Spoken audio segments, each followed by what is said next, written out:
But my point is that I was really scared, like really fearful, and and the thing is, I know why. I don't really want to say on camera why I was scared.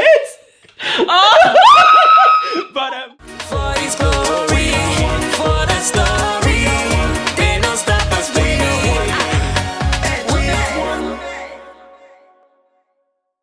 So another thing that we have learned in the last 5 years is vulnerability.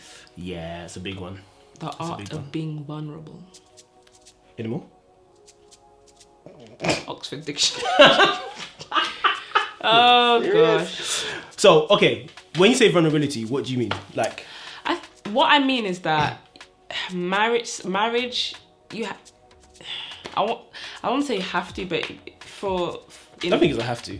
You think it's a have to? I think it's a have to. You have to be vulnerable because you're sharing your life with someone, you know, and you just can't keep it all bottled up. And I think the reason why I thought of it was because I was reviewing or just kind of thinking about how vulnerable I've been over the 5 years. And I used to think, typically, I think the typical stereotype for women is that, we're emotional. And that is the case. I mean, we are, we can be driven by emotions a lot more than men, or at least obvious emotions. But I think for me, I felt like, I expected myself to be a bit more open and vulnerable. I think I've learned that I'm not as open and vulnerable as I thought I was, basically. So, but then, as I said, in a marriage, I would say that you'd have to be vulnerable, especially if you've decided, I've said to you that, you're my husband, you're going to see all parts of me. And whilst that sounds romantic from when you're from the side of not being married, it can be very hard.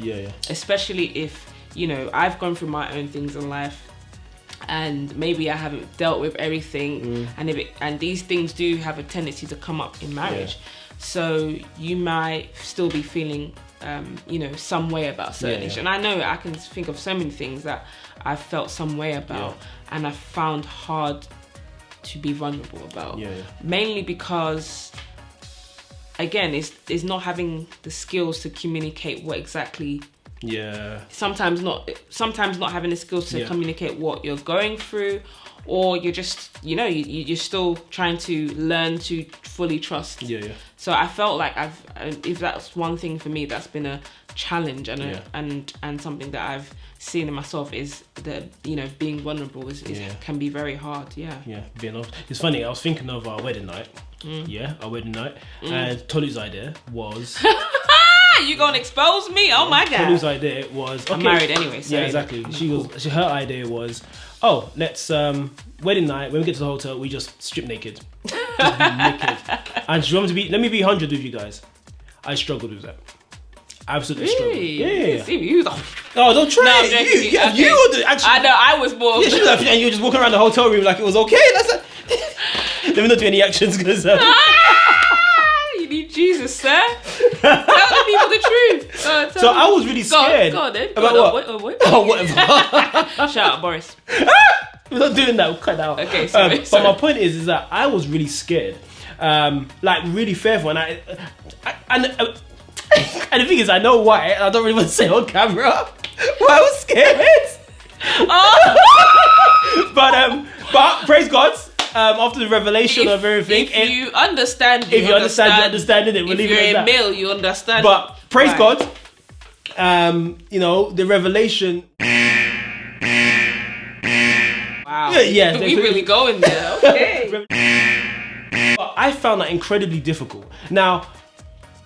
Now let's talk about having the heart vulnerability. So when I think about that, I thought, wow, that was difficult. Now when we think about us being in terms of our hearts, and like I can count the amount of times that I've cried in front of Tolu because I always want to seem like the hard man. No one's considered, but there's nothing wrong with crying in front of my wife. In fact, if anything, that's probably one of the best places to cry because I know she won't take advantage of me, and that's me trusting obviously that she won't take advantage of me. And it's that element of understanding that she's there to watch over me, to cover my back, to have my back, and to just as I watch over her obviously, but we're watching over each other, we're protecting each other, we're covering each other, and that's that. And for me it's hard. Like I remember there was one deep time that something really happened to us. It was deep. I had to leave the place where we were to go out to really burst into tears and cry out and pray out to God.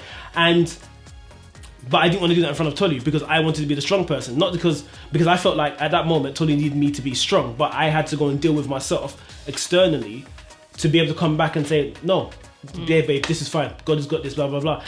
Very hard, but it took me, I think, I can't remember when I even revealed to her that I did that. I think it might have been over a year that I told her that, oh, by the way, this is when I left. I can't remember when it was. Yeah, it was, but it was quite sometime it after. was sometime after that I said, oh, by the way, when I left the thing, this is what I went to go and do, blah, blah, blah. Do you know what I mean? And I realized I guess because of the way I grew up, it was very hard for me to be honest. Not honest, no, I was always honest, but it was hard for me to just, hey, this is my heart. Even though I feel like I am quite open, but I feel there's certain areas of my life where it's like closed.